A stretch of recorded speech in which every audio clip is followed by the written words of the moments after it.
horned owl just kind of hoots, hoo hoo hoo. But barred owl kind of says, "Who cooks for you?" in its call.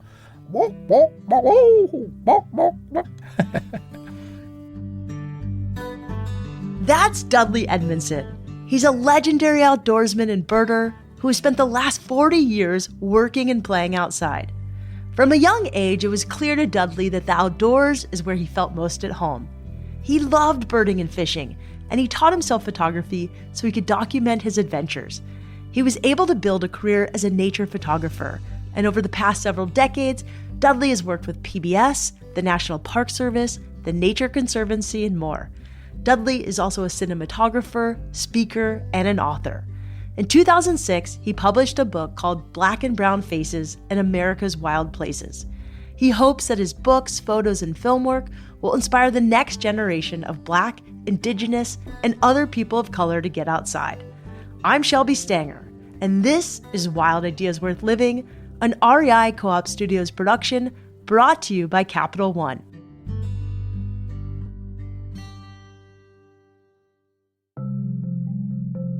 Dudley Edmondson grew up in Ohio, where his family enjoyed going to a local nature area to have picnics and go fishing. Throughout his upbringing, his parents struggled with alcohol addiction. But when the family went out into nature, all the negativity and tension from home would dissipate. Dudley felt calm and free.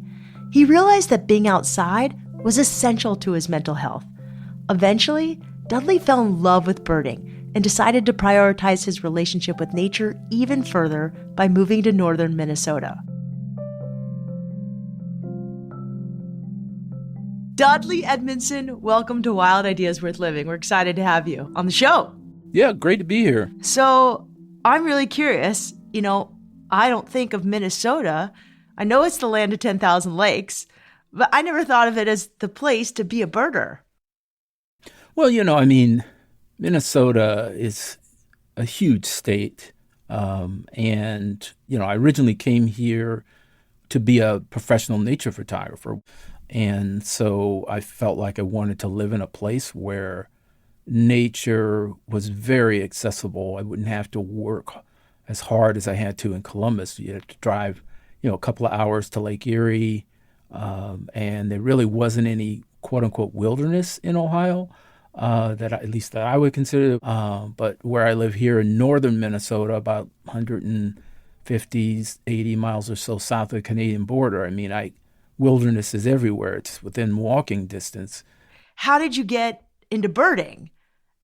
Yeah, I got into birds of prey in junior high school, doing book reports on birds, the Philippine eagles, harpy eagles, all of those amazing birds. And then my art teacher at the time, gentleman named Charles Gamble, had a bird club, and he wanted to have us raise money so that we could go down to South Texas and see things like whooping cranes and all of the species that are sort of specific to that area. And so we sold suckers and Frisbees to all the high school kids and tried to raise some cash for gas money to drive his beat-up old Toyota Corolla down to South Texas, Padre Island area.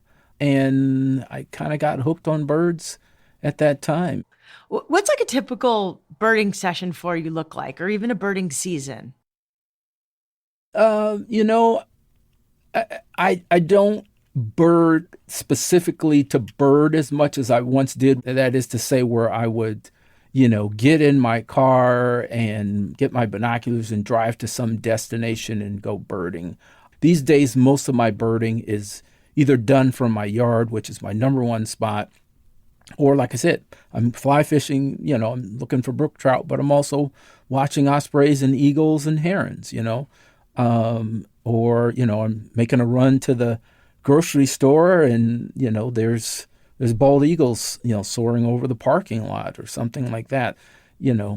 Birding has become an integral part of my life. It's not something that I necessarily set aside time to do. It's on all the time. If there's light in the sky and I'm outside, I'm birding. Okay, I love this because I think that there's this misconception that to bird, you've got to wear these like khaki pants, get a binocular, have a book. and then you got to go somewhere. But you're Hmm. saying, no, you can do it outside at the coffee shop. Oh, you can do it anywhere, you know. And I guess I should preface all this to say that a lot of that has to do with the fact that I've been birding 40 years. So I don't need to see every single mark and hear every sound because I have this Rolodex of images that is, four decades old. And what happens is my brain just matches up what I'm seeing with the information that's already in my brain, and then da-da-da-da-da, almost like jackpot in a slot machine, and tells me, that's a northern harrier. What did you do to cultivate this knowledge? Repetitive, just doing it all the time. But is it do you take a book? Do you like, I mean, you've I gone used to. through, Yeah, I okay. used to. I used to take books with. I used to always carry binoculars.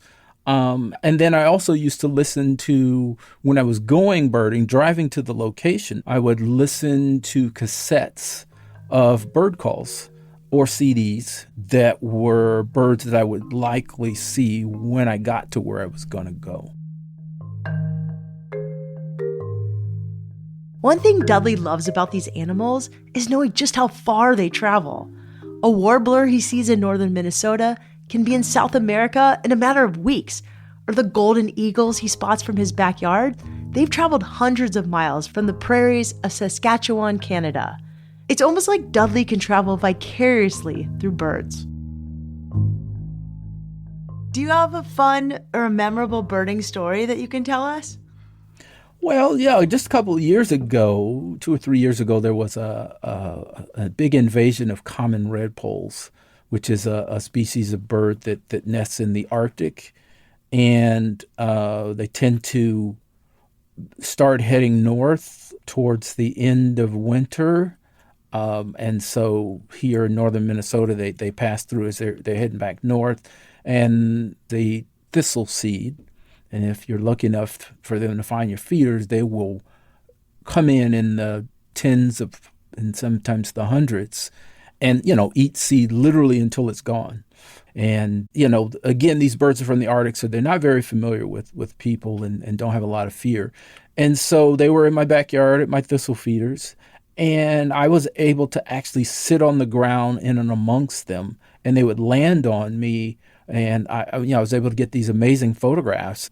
And one bird landed on the end of my camera lens, and I had my glasses on like I do now, and it landed on the lens close enough that it could see its reflection in my reading glasses, and it stopped, and it looked like, who is that? Who is that looking back at me? It had, like it clearly had never seen itself before, right? And so I thought to myself, what is going through this bird's mind that is seeing itself for the first time? What is it thinking? And again, this is like, a foot from my nose. So it was a very unique and interesting view into the mind of a bird who's seeing itself for the very first time. What do you love about birding? You know, I am a person who craves knowledge, information, learning new things. And I think birds, there's such a variety, colorations, behaviors, habitats, that you're always learning something about them. And so having, you know, here in Minnesota, I want to say 500 or more different kinds of birds you can see here. Minnesota is an amazing state. I mean, we have everything from prickly pear cactus in the southwest corner to giant century plus old white pines in the north, and that variation in habitat gives you a lot of different kinds of birds that are possible to see. It's just the possibility of new information that birds offer is it's endless, and therefore I can't stop. What have birds taught you about yourself and life? Yeah, that's a good question. I mean, I'm not sure I have an answer. I do know that birds make you feel like eternally hopeful. Birds that they always seem to be cheerful, in a good mood, and they just bring good vibes. And I think that that positive energy that birds tend to have is probably part of what attracts people to them. And to me, also, there's just a level of familiarity with birds, but with nature in general. You get to the point where you know exactly what time of year it is based on what you're seeing, based on the birds, the insects. I know Canadian tiger swallowtail butterflies tend to be some of the earliest butterflies, and blackbirds tend to gather at a certain time of the year. I mean, and almost you could literally tell time with nature.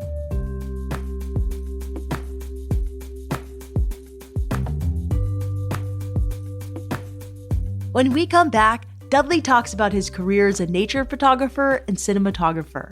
He also tells us about his passion for sharing stories about Black, Indigenous, and other people of color working and studying outside.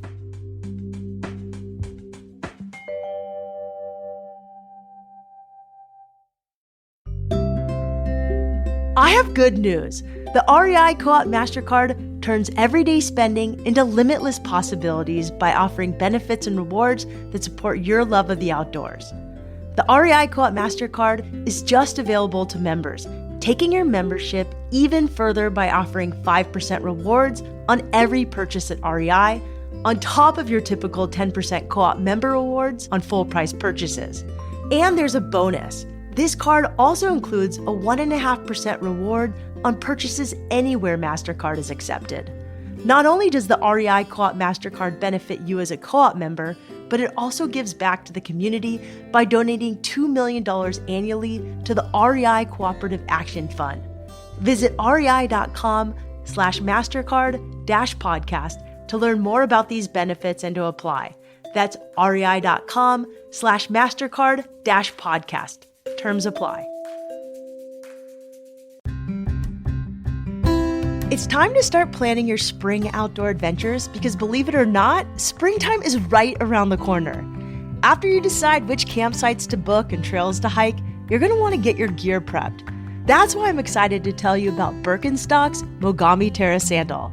The sandal's designed to bring the comfort and support of their iconic contoured footbed to an outdoor sandal.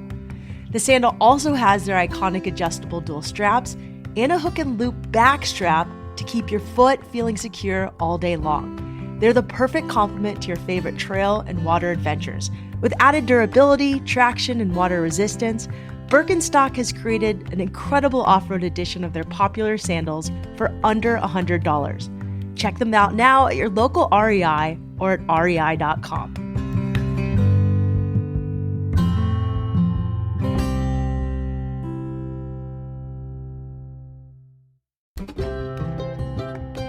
If you're looking to go on more adventures this year, I have something you're gonna love.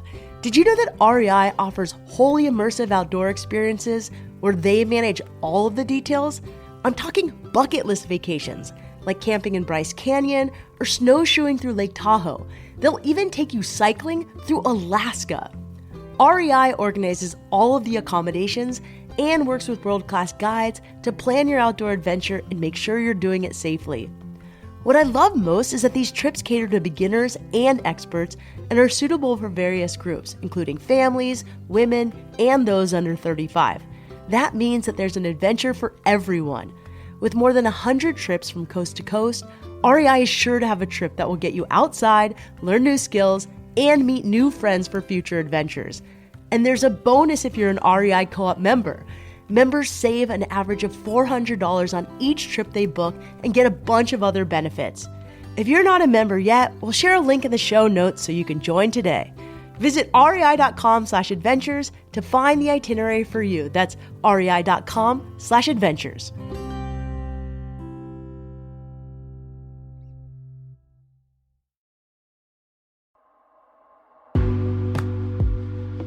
Over the last 40 years, Dudley Edmondson has become an expert birder and skilled outdoorsman. He guides birding trips in Texas, goes fly fishing, and is an experienced hiker.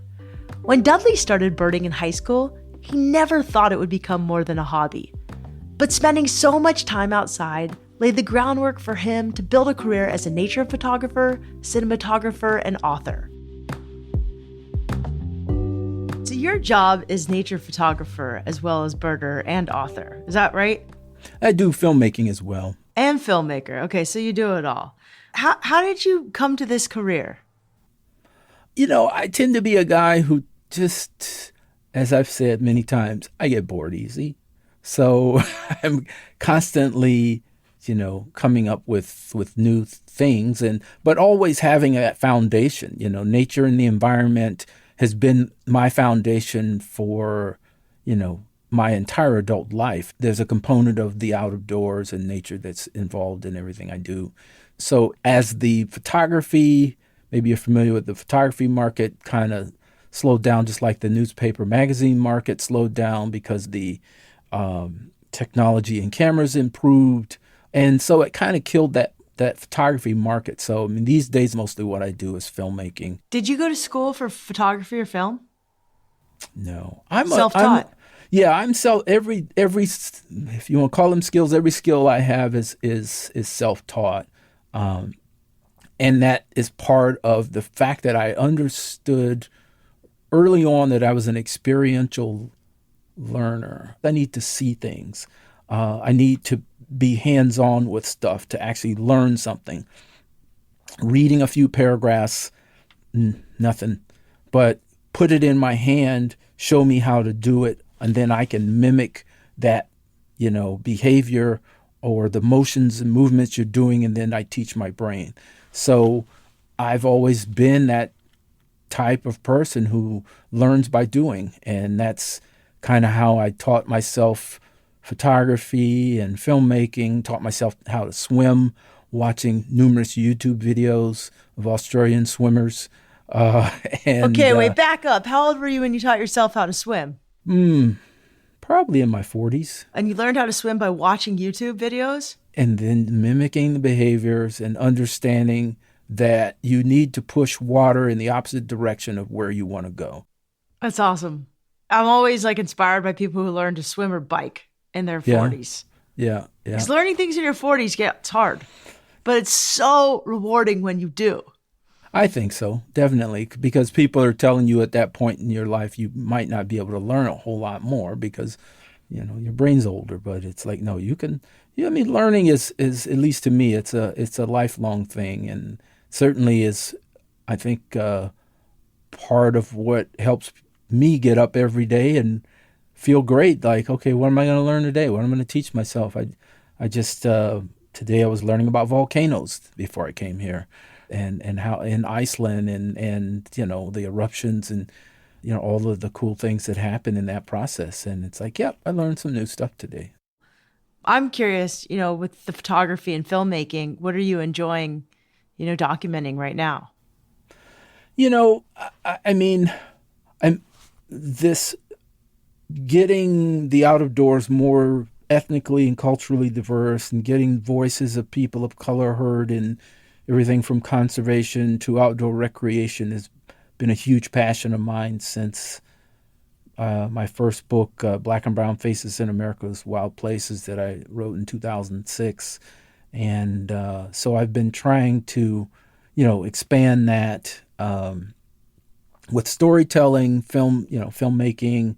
And, so I'm always looking for stories of people that are doing amazing things in the out of doors. I'm finishing up my fourth book. It's called The People the Planet Needs Now.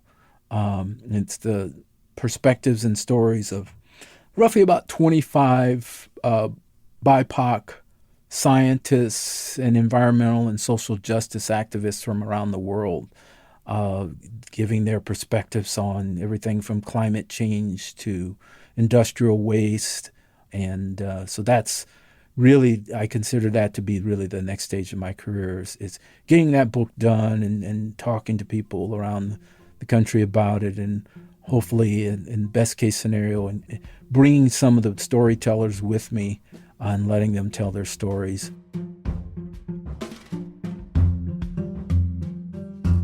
When Dudley started out, he was one of the only black birders and nature photographers that he knew. That's part of why he spent his career focused on getting more people of color outside. In Dudley's new book, The People the Planet Needs Now, he features scientists, researchers, and activists around the country, including previous Wild Ideas guest Karina Newsom. Dudley hopes that by sharing these stories, more people of color feel encouraged to go after their own wild ideas in the outdoors. So what's the advice that you give most often to aspiring birders, photographers? Just keep practicing. Find the thing that you love to do and continue doing it. I mean, happiness seems to be a thing that as human beings we think is temporary. We think that bad things are normal and happiness is like a cloud or mist that it just happens for a short period of time and then it goes away. And that is not true. You can be happy indefinitely, but you have to make sure that you do the work to make it happen. You can affect change in your life. And if happiness means that, you're a beach bum and you wait tables, in the winter or whatever, and then you surf all summer, then that's what it is. Just do it. Are you calling me out, Dudley? Yeah. I just think that people should pursue their happiness more than they do. People chase money and prestige and, these quote unquote achievements. And I think people should put more energy and effort into pursuing happiness and less about, having a 6-figure job and a, 3-bedroom, 2-bath house. Although shelter and money is important, but happiness is also important. Any advice to people who just want to live more wildly? Maybe they want to pursue a wild idea and have a wild career.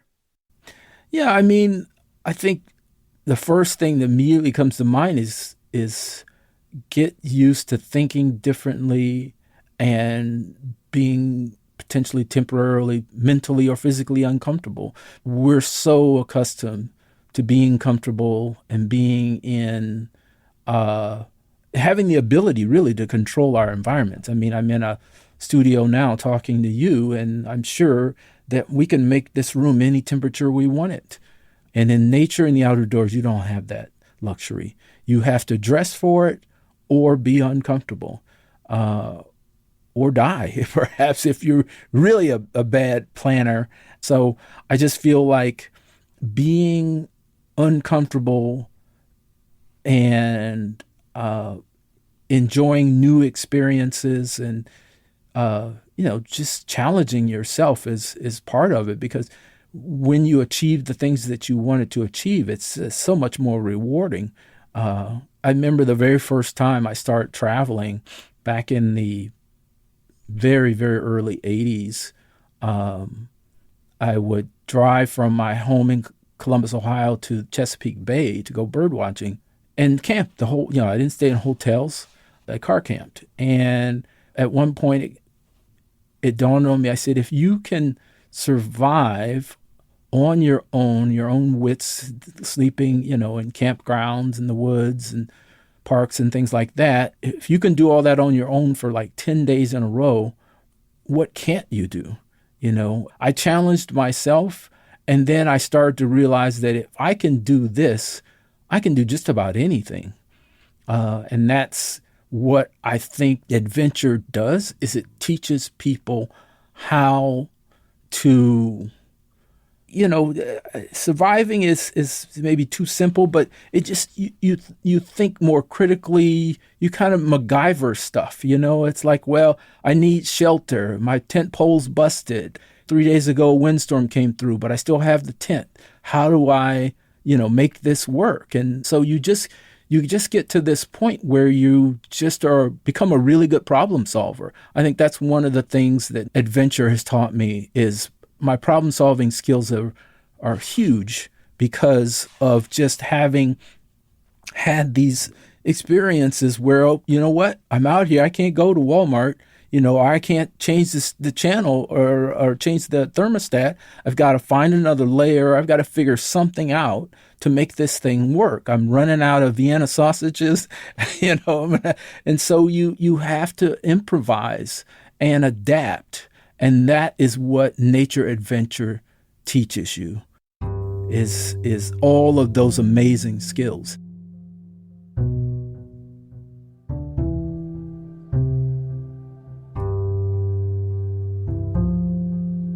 You can learn more about Dudley, his work, and his books on his website, dudleyedmondson.com. You can also follow him on Instagram at dudley.edmondson. That's DUDLEY.EDMONDSON. If you like this episode, check out our interview with Karina Newsom, a friend of Dudley's who's also an incredibly enthusiastic birder. You can find the link to that episode in our show notes. Wild Ideas Worth Living is part of the REI Podcast Network. It's hosted by me, Shelby Stanger, produced by Annie Fassler, Sylvia Thomas, and Sam Piers-Nitzberg of Puddle Creative. Our senior producers are Jenny Barber and Hannah Boyd. Our executive producers are Paolo Motola and Joe Crosby. As always, we love it when you follow the show, take time to rate it, and write a review wherever you listen. And remember, some of the best adventures happen when you follow your wildest ideas.